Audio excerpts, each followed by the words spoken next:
Josh and I have taken social distancing to an all-new level.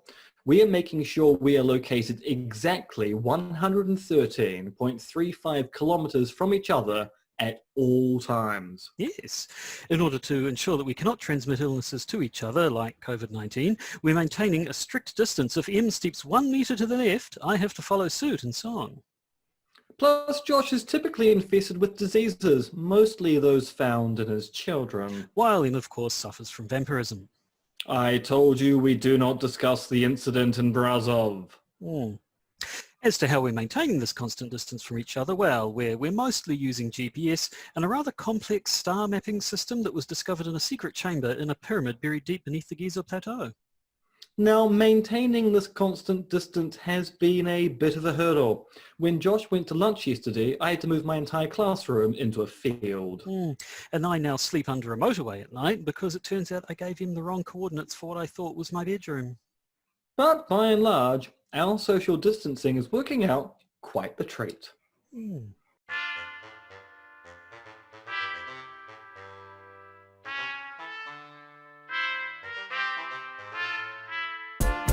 The Podcaster's Guide to the Conspiracy, brought to you today by Josh Addison and Dr. M. Dentith.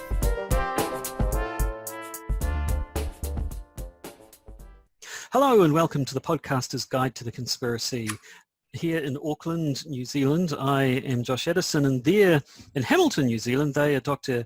M. Dentith. That is how seriously, in fact, so seriously do we take the threat of COVID-19 that we've been socially distancing in this way since several weeks before we were told to. We're really quite ahead of our time. We are very for proactive once. members of our community and are not at all reacting to the precarity of the academic job market.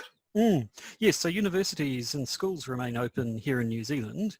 For the time being. But for how much longer, we'll have to see. Yes, my workplace, we've been told they're going to keep the offices open, but given that we can mostly all work remotely, they're assuming that most of us will choose to do so. So there hasn't been a directive either way yet, but we're generally keeping ourselves to ourselves. Social distancing is going to be the new anxiety disorder? I have no idea. It's actually hard to know what the world is going to look like in a week's time. Everything keeps changing so rapidly that I didn't think we'd be in this situation last week, so God knows what we'll look like next week. Well, exactly. Now, a lot of people have been doing things to try and mitigate the stress of home isolation. Lots of people have been releasing things for free. I see the, popular synthesizer apps have released their apps now for free, so people can fiddle around making their own music while things away in various games. It's either Adobe or Corel is giving away their creative suite for free for the next few months so that people who are stuck at home can also make bad Photoshop memes. And it seems to be becoming a common thing in the podcasting world that people are sort of freeing up old episodes or ones that might have been patron only or something. So I thought maybe we should jump on that bandwagon. And we're going to. So as you are well aware, as frequent listeners to this podcast, we have patron bonus episodes.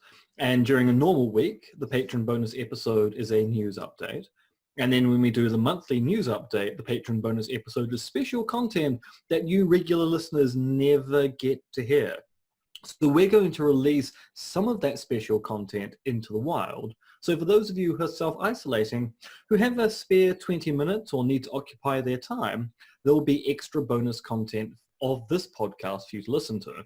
And maybe once you've enjoyed a few of these free bonus episodes, you might decide to become a full-time subscriber and thus help us in our plan for world domination, something that only our patrons are fully aware of. Exactly. If you like what you hear and you want more, there's a way to get that. I suppose I should say everything that I have ever written, drawn or coded on the internet is available at monkeyfluids.me. That's monkeyfluids.me, completely free of charge. And so forward thinking am I, it's been sitting there for free since, well into last year.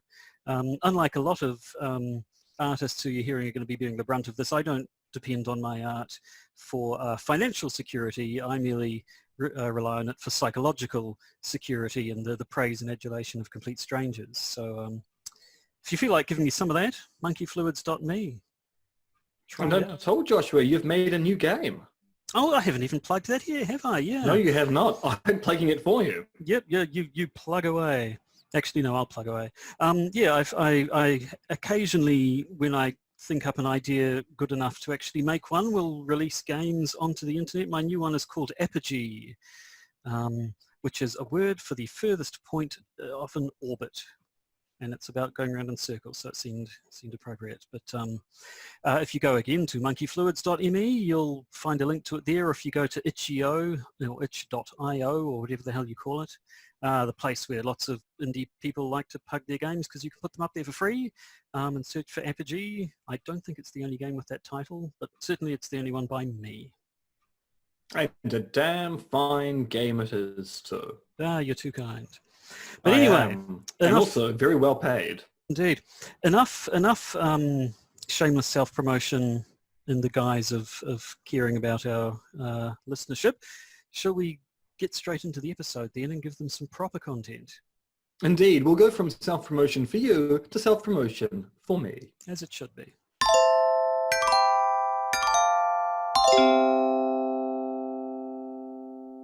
So yes, I think a couple of months ago now, we talked about a recent paper Em had given called What the Fake?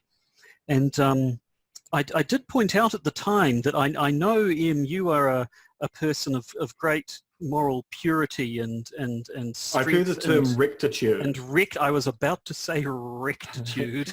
I was going to lean into a bit more rectitude. So possibly you're not aware that saying what the fake is only one vowel sound away for possibly a rude phrase, but I'm afraid to tell you you've done it again in your new paper, which also appeared to be called What the Fake.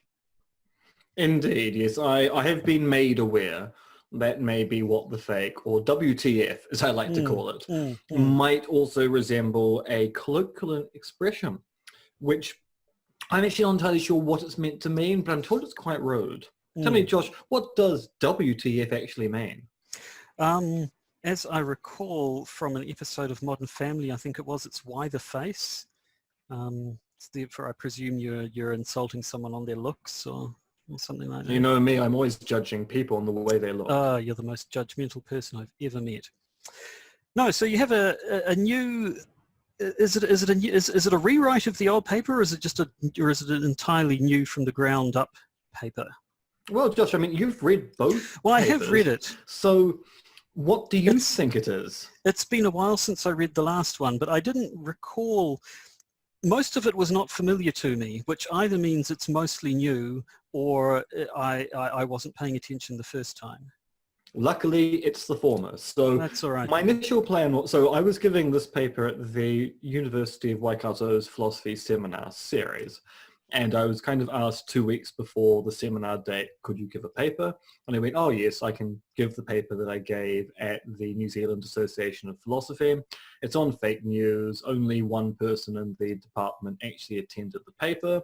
So it'll be new news for those people who haven't seen it before.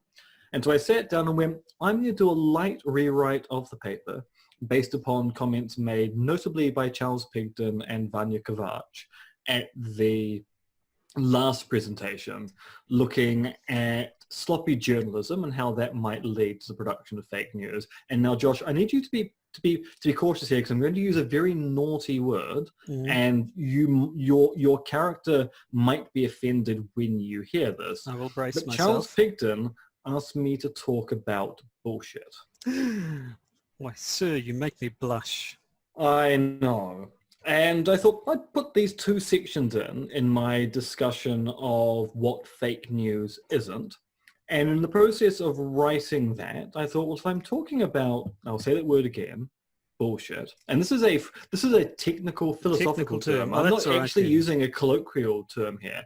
This is bullshit as defined by the now dead philosopher Harry Frankfurt. In that case, I will stop clutching at my pearls. I should probably also talk about, and here's another nasty word, Joshua. I should probably also talk about shitposting. That's not so bad. That's what the children say on the internet. It must be fine. And that meant I should probably also talk about trolling.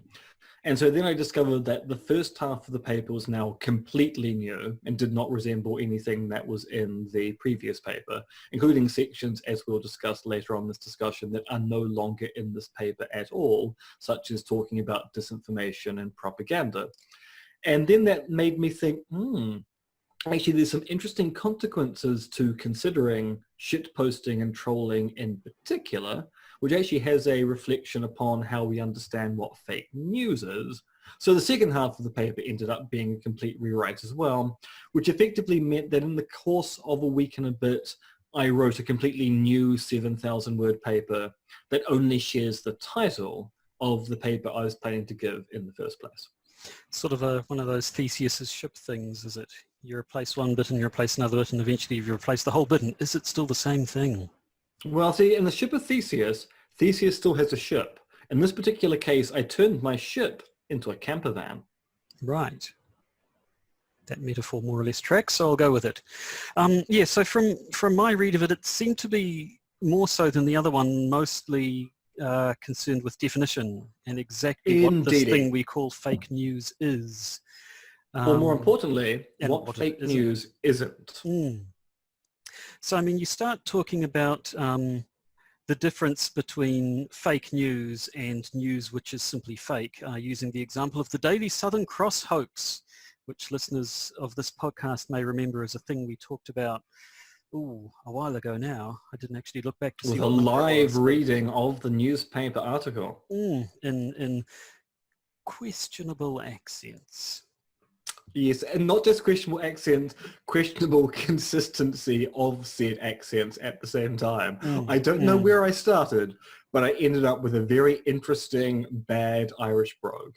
Yes, I don't know. I started in an accent, and by gum, I persevered with that accent, but the longer we went, the more I began to regret my decision. But that's okay. Anyway. I mean, at some point in time, one of us did lapse into Afrikaans. I think, well, that just always happens with me. I find anytime I try to do another foreign accent, it always turns into Afrikaans. I don't quite know what it is. I think it's because we're not trained actors who are able to sustain an accent for a particularly long period of time. There's probably a bit of that, yes. Anyway, now, do we want a refresher on the Daily Southern hoax? Hoax? People who don't recall that particular story, this is the so-called Casca whisky hoax, which was a newspaper article in the 1870s in the Daily Southern Cross, which was a periodical in Auckland, New Zealand, which on a particular morning claimed that there was a Russian ironclad moored in the harbour, which had basically taken the town council hostage. Now, this was a hoax. It was a piece of news that was fake, written by the editor to draw attention to two salient facts. One, the British Navy was not in the Pacific, so if there was an invasion of the country by a foreign power, there was no navy to stop it. And B, as the story points out, the Auckland City Council was insolvent and thus actually had no money. So if anyone tried to hold the council hostage, there would be nothing in the coffers to take away, which the council was trying to hide from the public. Now, this isn't, by my definition, a fake news article, because the editor goes out of his way to point out this story is a hoax. The event in question is signposted as having occurred 3 months prior to the date of publication. There are a number of oddities in the reporting which indicate that it either can't be in real time or it can't be occurring the way it's been described. And the editor basically has gone out of their way to go, look, it says the presentation of news, but there's no intent to deceive anyone here because the careful reader will be aware that this must be satire or a hoax, as opposed to something that should be treated as literal news, even though it appears in a newspaper. And I use that as a launching point for a discussion of what actually counts as fake news and what we might mistake for fake news, but actually shouldn't put into the umbrella term fake news. Yeah, and there seem to be a bunch of factors that come into play. There's the intent of the people producing the material, there's who it's targeted at, there's the sincerity of the people putting out the fake news, whether they believe what they're saying or not, and just the general format of how it's presented. So the paper basically goes through, by my count, six things that we might think are fake news, but seeks to distinguish it from them to end up with a definition of what we might want to call fake news. And the first one was sloppy journalism. Those sloppy journalists. What is sloppy journalism, and why isn't it fake news? So sloppy journalism is a case where editors either don't care about what they're printing, so just put any old thing into their newspaper without any kind of fact checking or checking for veracity, or are situations where the rush to print means that normal journalistic standards are not being applied. So we see this particularly in respect to natural disasters or big events like 9/11. There is a notion that we need to get the material out there as quickly as possible, and mistakes are made and inaccurate stories are filed, and then those inaccurate stories are picked up upon by other people going, look, this was reported and now they're denying it. What's the cover up there? I mean, we find this with most mass shooting events. The rush to get stories out there means you get reports which are contrary as to how many people were killed or how many people were involved in the incident. And then as the story settles down several days later, when stories are being more adequately fact-checked or verified, people then point to those earlier stories going, was that a mistake? Or is there a concerted conspiracy going on here to hide what really happened at the time as the official narrative took shape? Now, sloppy journalism is bad journalism because if you don't care about what you're printing, that's an abrogation of your journalistic ethics. If you do care about what you print but aren't willing to go through the process of checking what you print before you put it on the page, that's also bad. But there usually isn't an intent to mislead here. It's more a socio-economic thing. Given the situation, sometimes mistakes are made. And indeed, most newspapers suffer from a certain degree of sloppy journalism at particular time. But we don't infer that that then means they're producing fake news. We simply go, well, in that kind of situation, the journalism is sloppy, but it's not intended to be bad. It's more an accident or byproduct of other factors. So I think, look, it sounds like we have a couple of things there. One is the intent factor. Sloppy journalism, they're not intending to mislead or put people wrong. It just happens that that's what happens. And also possibly the sincerity thing, and that they don't, they may or may not believe what they're saying is true, but they certainly don't believe that it's a lie. They may not care enough to check particularly rigorously whether or not it's true, but they certainly don't know that it is untrue. Now, that then leads into biased news, which seemed a little bit more grey. I assume biased news can also be fake news, but isn't in and of itself fake news? Would that be fair? No, so biased news is typically a situation where you only report one side of the debate. So you've got a contentious issue, such as, say, anthropogenic climate change, and you're Fox News, so you're against the idea that the climate can be changed by anthropogenic means, then your news might be biased to ignore stories that show that climate change is occurring and promoting stories that indicate that everything is fine. And sometimes bias is implicit. People just think that's a load of nonsense. I'm not reporting on that. Sometimes bias is explicit. We don't like those particular types of stories, so we don't report them in this periodical. And sometimes that bias is systemic in that you might have a funder for your organization. You go, well, I would like to print these stories, but Rupert Murdoch, who is the person who funds the news desk, doesn't like these stories, and I won't get promoted if I promote stories at this particular time. So I'm just going to let the matter slide. And in most situations, biased news isn't the production of fake news. There might be a sincerely felt feeling that, a felt feeling sounds as either it should be a tautology or it's a feeling literally made out of felt. Ooh. A sincerely felt feeling. Yes. Yeah. Yeah. Feelings made of felt. We should merchandise that immediately. So it might be a feeling that you have a story and you just don't want to talk about the other side.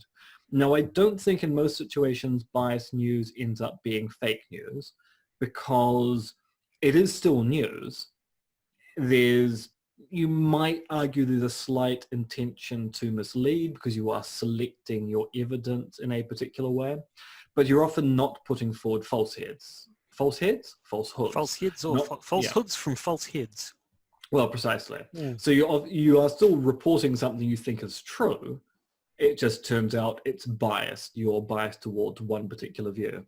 Now, I think the problem with biased news is not that it is fake news. It's that biased news will eventually result in fake news if you maintain your bias in the face of overwhelming evidence.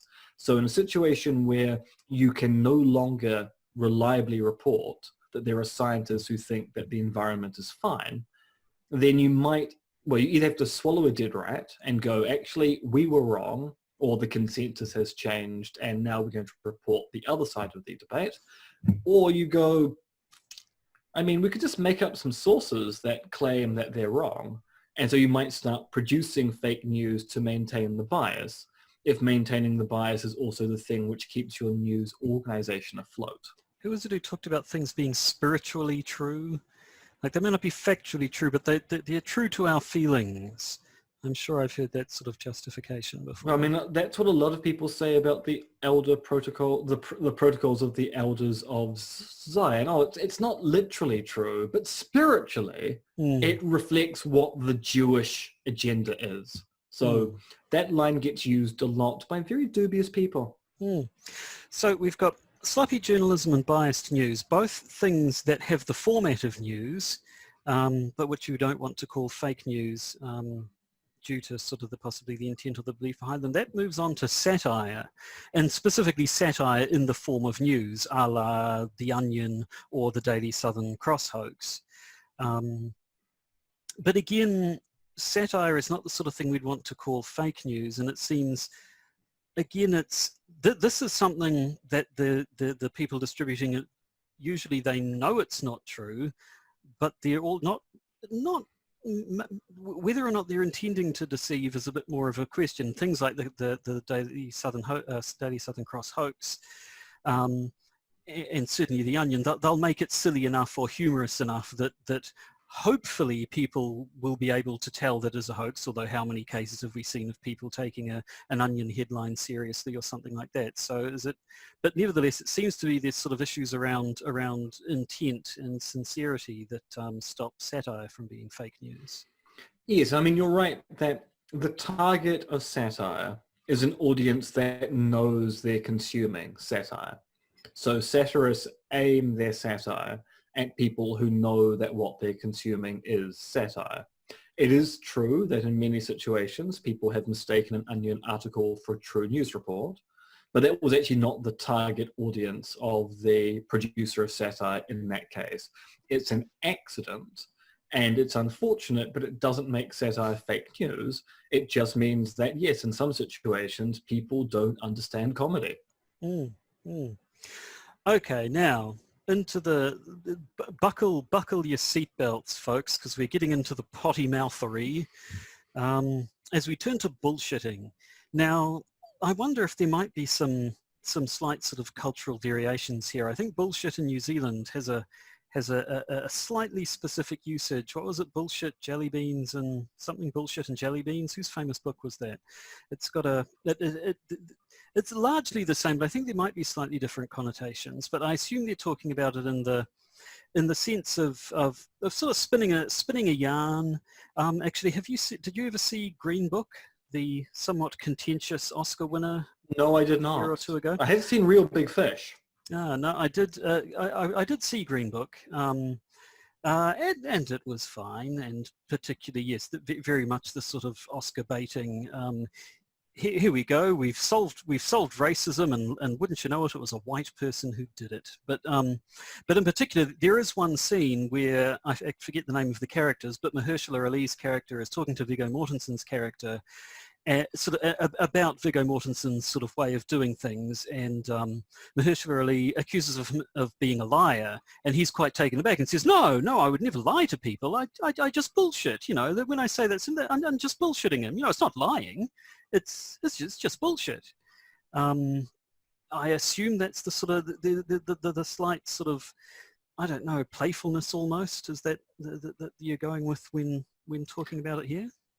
So the Frankfurtian notion of bullshit is, yes, someone who tells a story not caring about what people think of them telling that story. So the person has no commitment to the truth of the tale they're telling. They're just telling a big story, a la the kind of thing that drives the plot of the film, Real Big Fish, a film I have seen and might be Tim Burton's last good film. Don't know, can't quite tell. And so there is a question as to whether there's bullshit news out there, whether there are news producers who just produce stories. They don't care about the veracity, they don't care anything about the truth. They just want to tell an entertaining story. Now, there are a variety of different ways to consider whether bullshit news exists. One notion might well be the idea that we now have bots who are producing news-like stories online on websites that look like news platforms. And those stories appear to be bullshit because they're not true. They're just randomly assorted facts and bits and pieces made to look like a story, and that might be stuff which is literally bullshit news. But then you get news producers, or people who are sometimes accused of being news producers, like Alex Jones, who does seem to put forward any old thing that comes out of his mouth as being a news story, despite the fact that most of his news stories are inconsistent from hour to hour or from day to day. And the question is whether Jones is engaging in a game there of putting out fake stories which he knows are false, or whether he just literally doesn't care. He reads something and wants to tell people about it and doesn't really care to fact check it or do anything to verify it.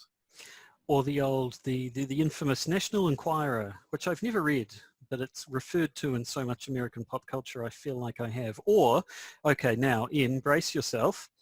I'm going to ask you to talk about an episode of The Critic.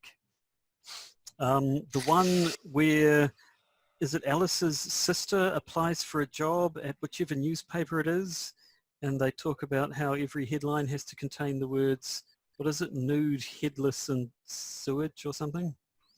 It's not Alice's. It's not Alice's sister. It's when Jay is applying for jobs after he gets fired from the reviewing program, and then eventually ends up teaching English to taxi drivers, because the PBS episode is the thing that's most likely to be watched by people, so he can deliver his blistering critique of film criticism. Yes, he goes to work for the New York Post and is told by the editor that all headlines must include nude, headless, and alligator attack, and then is asked to report on a school bus breakdown and is unable to include all three words. Yeah, so is basically fired within seconds of getting the job. I have a different memory. I have the one with Alice's sister who's always stealing her thunder, and I thought she was the one, and it's something about raising subway fares, because I have a memory of the guy saying, if this thing about subway fares, so the headline we would have is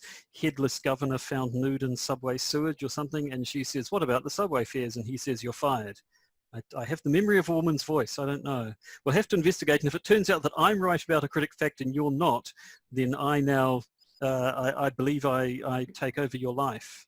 That's true. I will have to give you the box set in a very elaborate ceremony. Actually own your soul. The point, listeners, is that The Critic was an excellent series, and you should go and watch old episodes of it. I think that's it's almost as good as News Radio. It's almost as good as News Radio, which is the best sitcom. Yes, but anyway, kinds of news that are just kind of tall tales, and again, we've got it's the people one would hope don't sincerely believe this, or if they do, perhaps like Alex Jones, their beliefs are extremely malleable. In this instance, it takes the form of news, but certainly in some cases, at least, it doesn't appear to be taken seriously. Now things get a bit more, I don't know, we find ourselves getting into the psychology a bit more when we talk about the internet phenomena of trolling and shitposting. So maybe I should that's point good. out, shitposting is definitely an internet phenomena, but trolling I trolling's suppose, been yes, around since trolling has time been around for a immemorial. long time. It's thought of as an internet phenomenon, but yes. So let's put the potty mouth to one side for a moment and just talk about trolling. What is it, and why isn't it fake news? See, if we'd worked this out properly, we'd now actually have an example of me trolling you about some issue as a kind of demonstration. But unfortunately, we didn't think that far ahead. So trolling is the kind of situation where I try to persuade you that I believe some extraordinary claim, mostly to try and rile you in some respect, whilst other people look on going, it's quite obvious M is making fun of you, but you're treating what they say seriously. So the example I use in the paper, maybe I start going on about how I'm the best communist there is, and I use Ayn Rand quotes to back that up. Ayn Rand, the most notable communist of all time, and I start quoting Ayn Rand, and you get more and more annoyed at me because you're trying to point out that Ayn Rand was A, not a communist, and B, was a fervent anti-communist, and I keep on ignoring your contributions, going, but when Ayn Rand said this, you go, that doesn't even support a communistic claim. That's libertarianism. And everyone else is watching on, laughing at you. And in the trolling situation, it's obviously not fake news because I'm not producing news, but I am trying to persuade you of something that I believe some extraordinary claim. And also I'm playing around with another audience, which are the people who are watching this exchange, fully aware of what I'm doing and thus laughing at you and not at me. Also, Yes. Ayn Rand was the best communist. Yes, of course she was. Everybody knows that.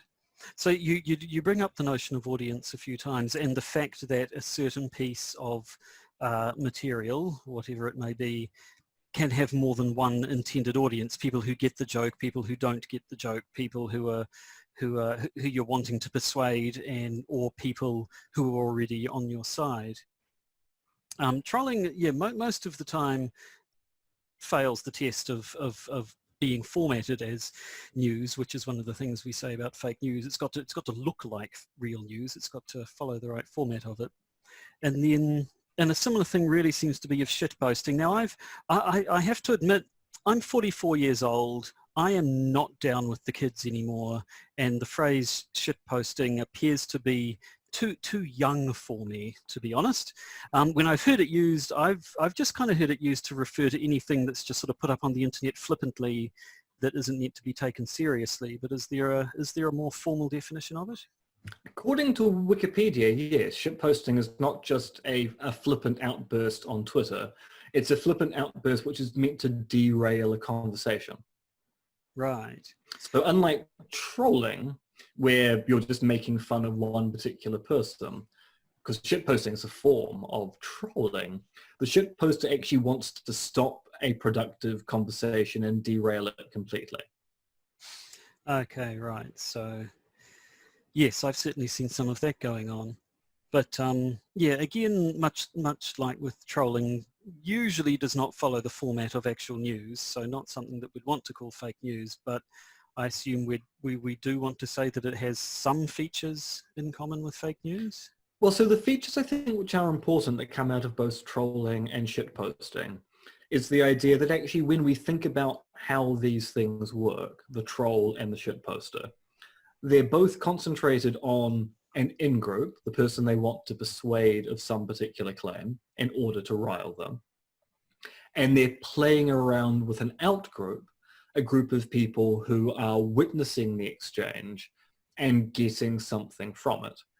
And as I was thinking about this, I went, well, of course, that's actually true of the news. The news is often written in such a way produced in such a way that it appeals to a target audience, people who read a particular newspaper, people who watch a particular news network, and also considers how the people who don't read that newspaper or don't follow that network will respond.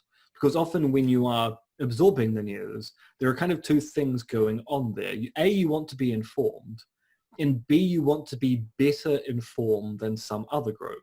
So the consumer of news wants to be better informed than the person who doesn't consume news at all. But also the reader of the Financial Times wants to think they're better informed on financial matters than someone who reads The Guardian. So actually producers of news are thinking about multiple target audiences when they produce news. And consumers of news are thinking about multiple target audiences when they consume it. And if that's true, and I think it clearly is, then that's going to be true of fake news as well. But fake news and the accusation that some piece of news is fake is going to be a lot closer to the way the troll or the shitposter is trying to galvanize a support base and energize it by using the predictable response of the outgroup as evidence that the fake news they're producing is in fact real news after all. Or that the news that the other side is producing is fake news and shouldn't be listened to. So, yeah, I mean, at the end of talking about the various things that fake news isn't, you come up with what I assume is sort of your definition you're working with, where you say fake news must mislead in a non-accidental way to a target audience by virtue of passing as news, which makes sense to me. And I think if you go back and look at the things we've talked about, you can see that they all fall down on at least one of those criteria. But then, yeah, you go into talking about the problem of A, fake news, and B, accusations of fake news. Somebody produces news and somebody else says, no, that's fake news. And from the impression I got from what you said is that you kind of think the latter situation is possibly more of a problem than the simple production of fake news in the first place. Would that be right? Well, yes, because the person who insincerely labels some piece of news as fake news is doing something quite bad.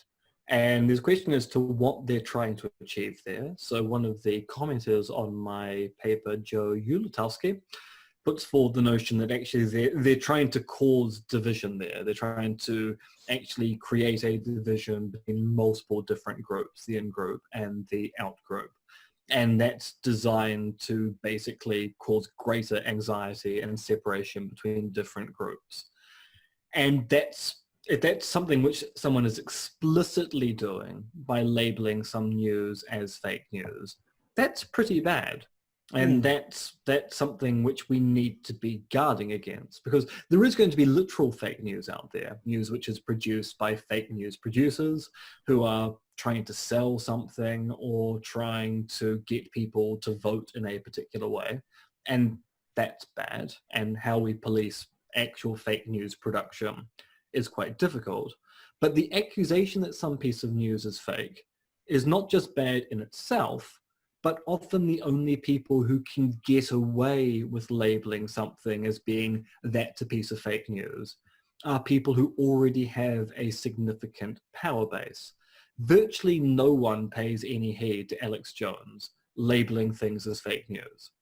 People pay a lot of attention when the Prime Minister of Hungary, Viktor Orban, the Prime Minister of the UK, I'm about to say Jeremy Johnson, Boris Johnson, or the Prime Minister of the United States of America, also known as the POTUS, Donald J. Trump, label things as fake news. When they make those claims are listened to and taken seriously. And these are claims made by people who are already in a position of power. Right, so this sounds very similar to stuff we've talked about many, many times over on this podcast, the worry, the danger in being able to label stuff as conspiracy theory or being able to label a person as a conspiracy theorist. It seems you're saying that being able to label stuff as fake news is another thing, another rhetorical move that could be abused could be abused by the powerful in particular if we're not careful about it. Precisely. So I think that kind of brings that particular paper to a close. But just looking back and I've got the notes from what we talked about, your previous paper that we talked about last time. I recall last time you were comparing fake news to disinformation and to propaganda, but those don't come up in the new one. Is that just because you talked about them before, or is it because fake news is more a modern phenomena and these things like sort of the internet age phenomena of shitposting and trolling and so on, are they a better fit for it when you're talking about them? In part, yes, it's because I brought them up in the previous paper. I didn't feel the need to rehash it. Also for the sheer fact that whilst it is the case that some fake news is going to fall under the umbrella of disinformation, propaganda doesn't tend to emanate from news agencies. It tends to emanate from states. So it doesn't really count as a variety of news. I mean, in situations where your state runs the state broadcaster, it's going to get quite fuzzy there as to whether it's propaganda or fake news that's being produced. But typically propaganda is a state-run thing rather than a media-run thing. So it just doesn't seem appropriate in this particular paper, which was focused very much on the media, to talk about propaganda. But it is still a live issue for the larger fake news project. Well, there we go. So now, you haven't delivered this paper yet, is that right? No, I gave it last week. Oh, you have delivered it. Okay, so what sort of reception has this one got? It was very well liked, I have to say. People were very pleased with it. There was a bit of discussion as to whether, when we're talking about various target audiences, we need to consider audiences between the in-group and the out-group. So this is a point that was put forward by my colleague Dan. You might have a situation where you've got, say, like in the US, 10 to 20% of the population who are the so-called independent or swing voters, who are neither in the in-group nor in the out-group, and often are confused by the fighting between the in-group and the out-group, which actually leads to a kind of political apathy. And surely we should be considering them in our discussion about target audiences, because one thing you might want to do when you're talking about target audiences is you might want to be suppressing that vote. You might want to, whilst targeting the in-group, also by ensuring the out-group reacts in a particular way, making sure that those independent voters who could be swayed by evidence to vote one way or the other, you might not be able to convince them to vote for you, but you might be able to convince them to not vote for the other party. So they might be part of the consideration of what's going on there. Do you find yourself talking more about fake news than conspiracy theories these days? That's been the last couple of papers you've talked about. I mean, no, not on a personal level, because COVID-19 has conspiracy theories up the wazoo.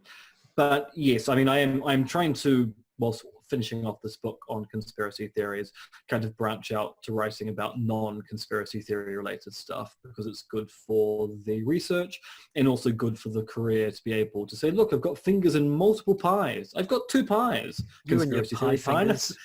And a fake news pie. And both pies are delicious. And my fingers have been in them, so please don't eat my pies. Yes, so distance yourself socially from M's pies, no matter how delicious they smell. I think that might have got away on us, but it's okay.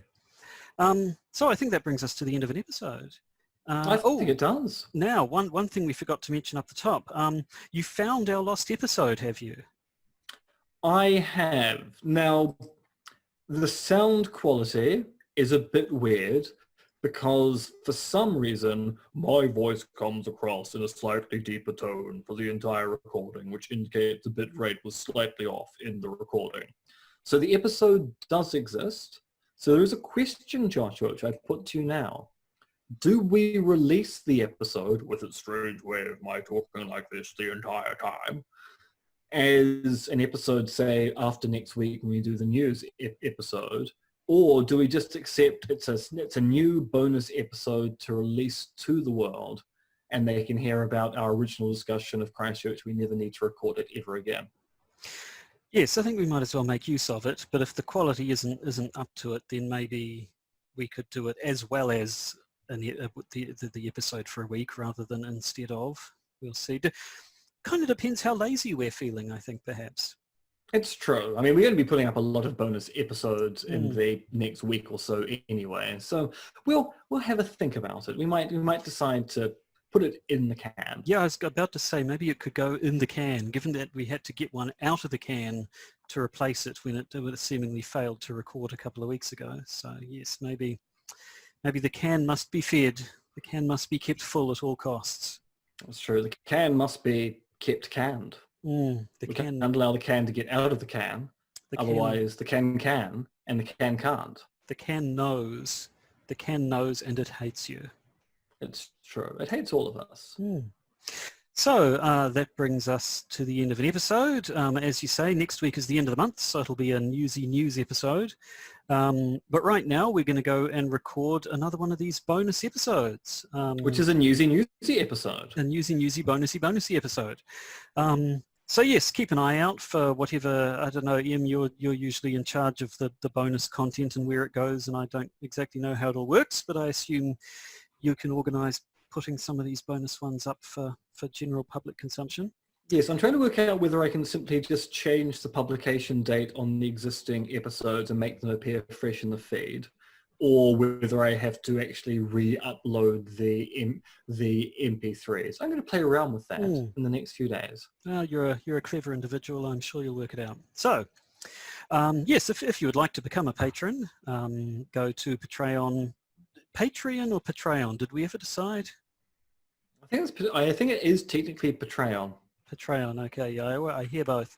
However you pronounce it, go there and look for the Podcaster's Guide to the Conspiracy, or go to conspiracism.podbean.com. Podbean has its own native patronage system as well. I think that's all the admin. I think that's all the episode. I think that just leaves the two of us to say goodbye. Do you want to go first? Bye. Goodbye. Goodbye.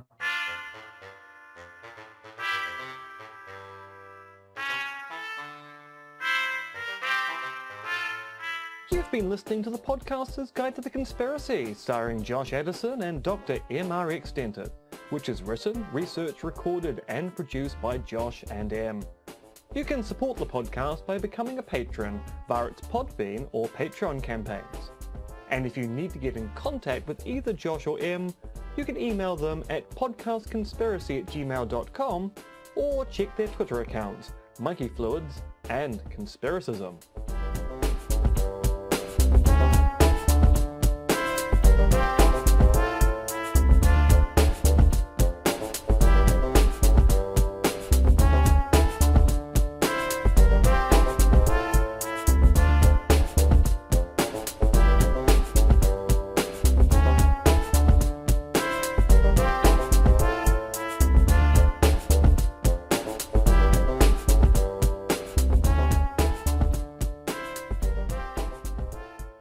And remember, they're coming to get you, Barbara.